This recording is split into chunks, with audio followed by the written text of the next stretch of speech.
오늘 주시는 하나님의 말씀은 잠언 11장 15절부터 22절까지 말씀입니다. 할렐루야. 오늘은 15절부터 시작이 됩니다. 15절을 좀 보시면 타인을 위하여 보증이 되는 자는 손해를 당하여도 보증이 되기를 싫어하는 자는 평안하니라. 원문은 이렇게 되어 있습니다. 관련되지도 않은 자를 위해 담보를 잡히는 자는 최악의 고통을 겪게 될 것이지만 주제넘게 끼어드는 것들을 싫어하는 자는 안도하게 되느니라. 자, 우리 성경을 보게 되면 보증 서지 말라 이런 교훈이 돼요. 그런데 원래 원문을 보게 되면 보증 서지 말라 그게 아니라 관련되어 있지 않은 자, 나와 아무런 상관도 없는 자, 또 내가 책임질 필요도 없는 자에게 내가 무슨 담보를 제공한다. 이것은 결국 우리 인생 속에 아주 그 악한 고통을 겪게 한다. 이렇게 되어 있어요. 그러니까 이건 어떤 해석이 가능합니까? 우리 인생을 살면서 담보를 제공한다든지 보증을 서는 일이 없을 수는 없어요. 근데 이걸 그냥 여러분들이 딱 잘라서 난 보증 같은 거 안 서. 그러면 나중에 내가 아쉬울 때는 어떡하겠어요? 그러니까 내가 아쉬울 때는 왜 사람들이 사랑이 없느냐? 왜 나에게 보증도 안 서주고 담보도 제공 안 해주느냐? 이러고 내가 좀 풍부하고 내가 넘칠 때는 성경에 보증 서지 말라고 했으니까 난 보증 안 서. 이건 굉장히 파렴치한 인생을 살아가는 것입니다. 그러니까 성경은 뭐냐 하면 너의 그 책임의 한도 안에서는 보증을 쓸 수도 있겠지만 혹은 담보를 제공해 줄 수도 있겠지만 네가 책임질 그런 이유도 없고 또 너하고 그렇게 특별히 가깝지도 않은 사이인데 네가 그냥 담보를 제공한다든지 보증을 서게 되면 결국 너에게 돌아오는 건 뭐냐? 최악의 고통이라는 겁니다.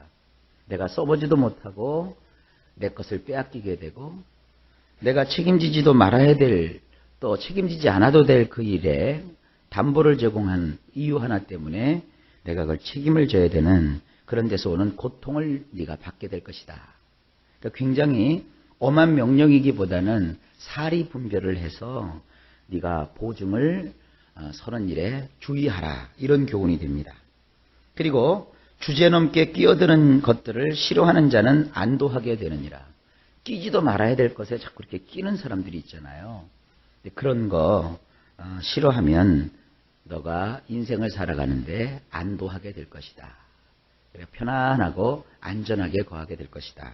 이 15절 말씀은 사실은 보증에 관한 말씀이기보다는 인간 관계에 있어서의 지혜입니다.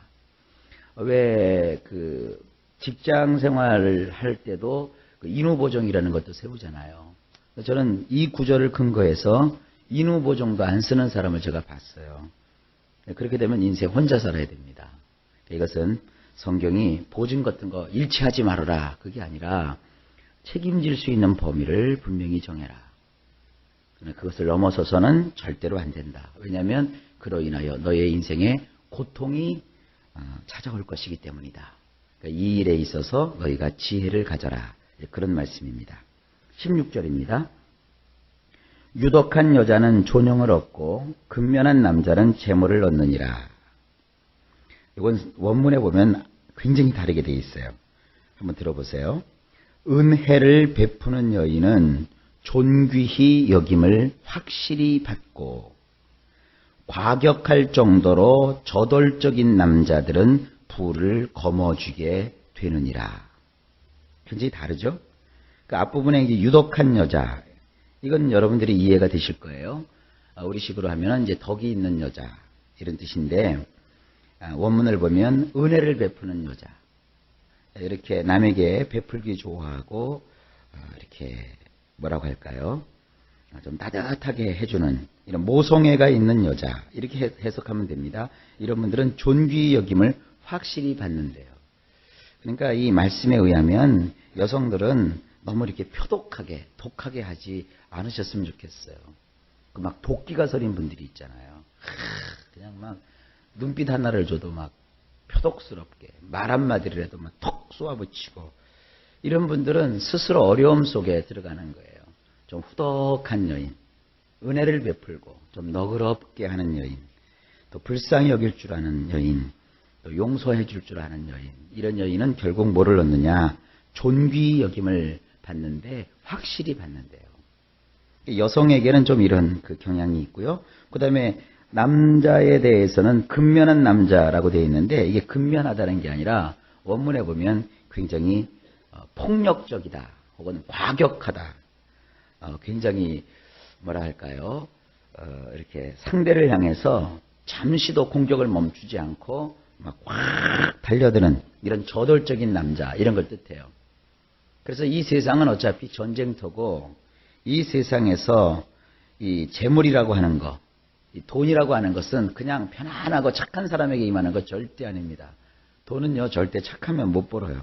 다 뺏기죠. 남자들이 조금 이렇게 좀 격해야 돼요. 크게 성공한 사람들 보면 정말 무섭습니다.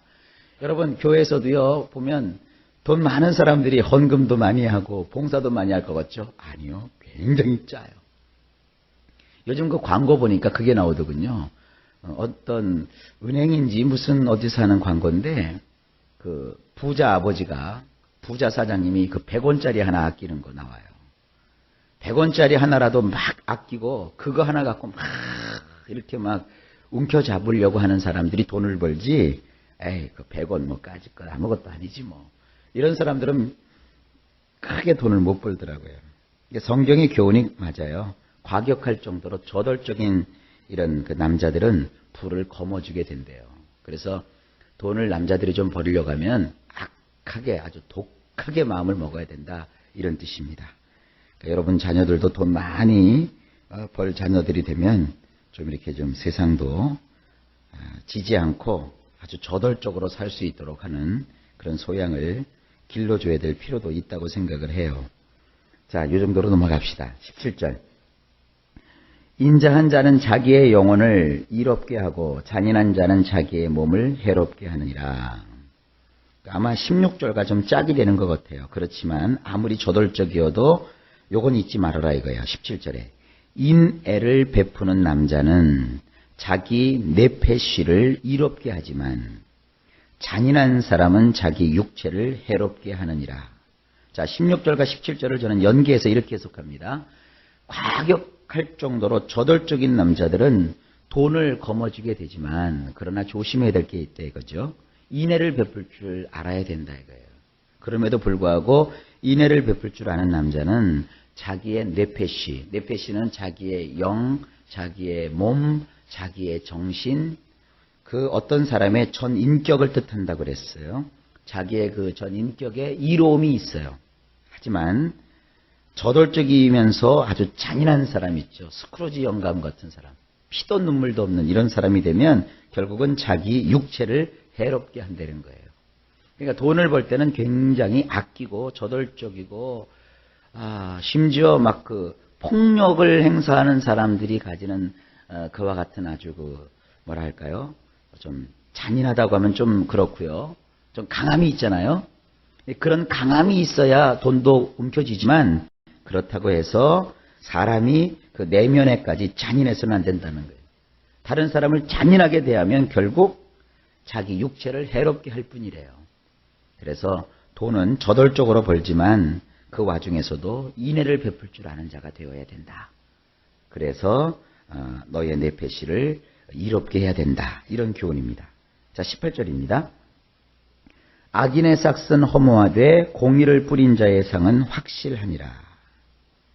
원문은 이렇게 되어 있습니다. 우리 성경과 비슷해요.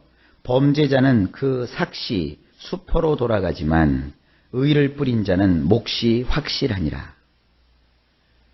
범죄자는 뭔가를 이제 대가를 바라면서 악을 행하죠. 그러나 결국 그가 바랐던 그 이익은 물거품처럼 수포로 돌아가 버리고 말아요. 그러나 의를 뿌리는 사람은 그 몫이 확실하게 주어진대요. 이게 성경의 교훈을 우리도 믿습니다. 19절입니다. 공의를 굳게 지키는 자는 생명에 이르고 악을 따르는 자는 사망에 이르느니라. 원문을 보면 이렇습니다. 정말이지 의로운 자는 살만 나게 잘 살게 되지만 악을 추구하는 자는 죽을 맛이 되느니라.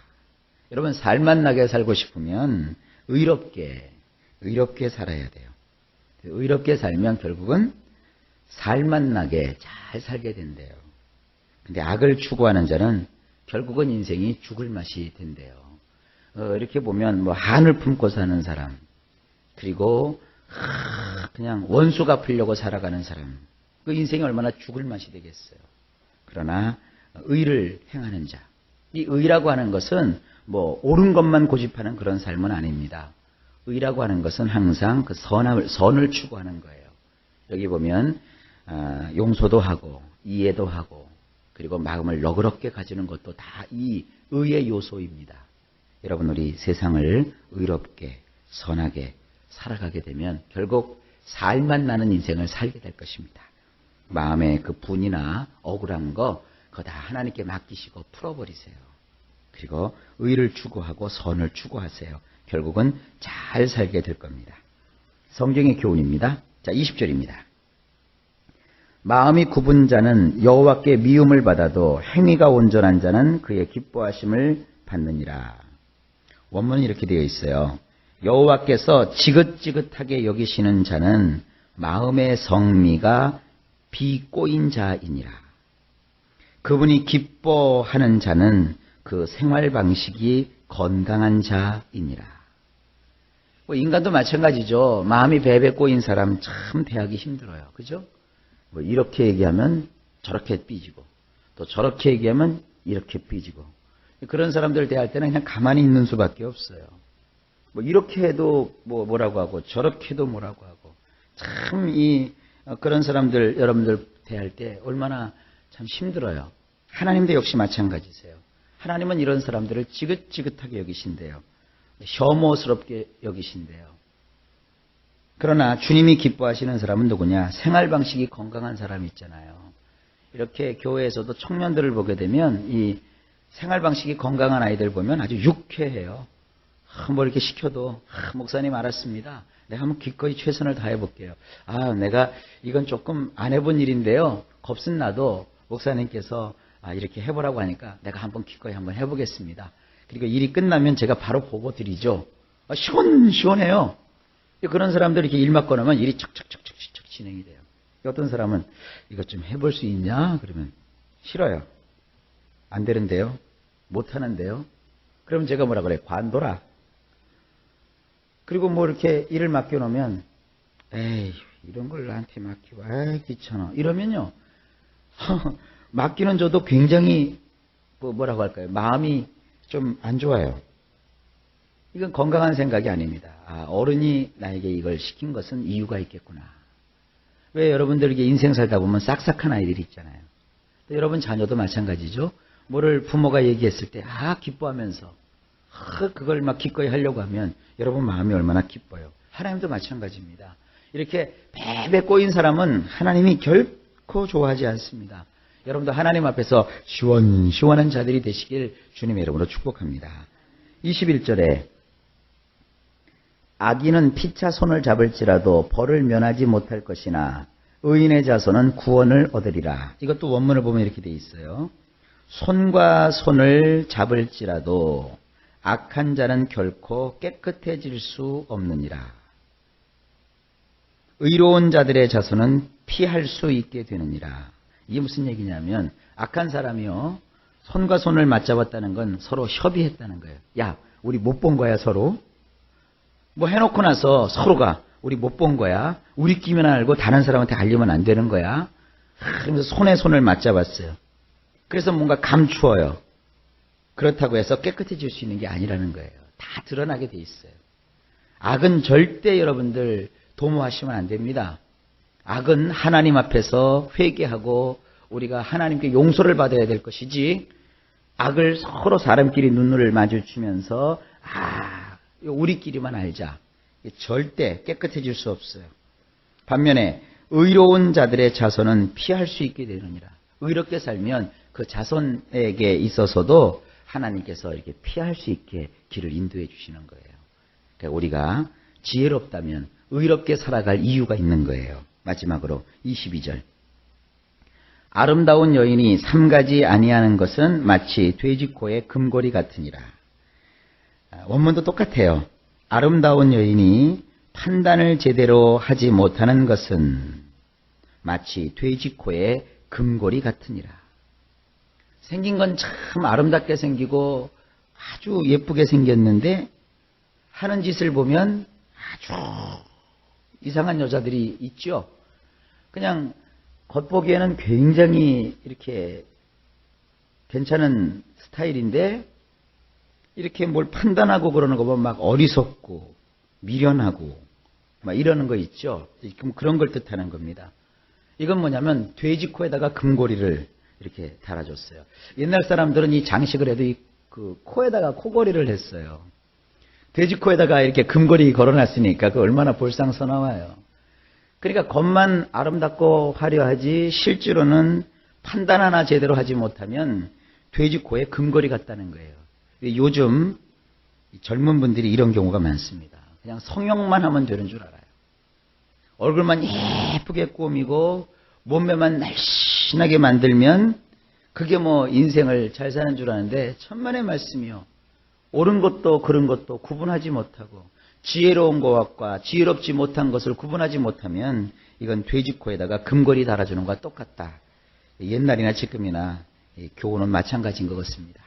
자, 이 잠언 10장 이후부터 이제 지금 오늘 11장이 나오는데 계속 지혜의 실용편입니다.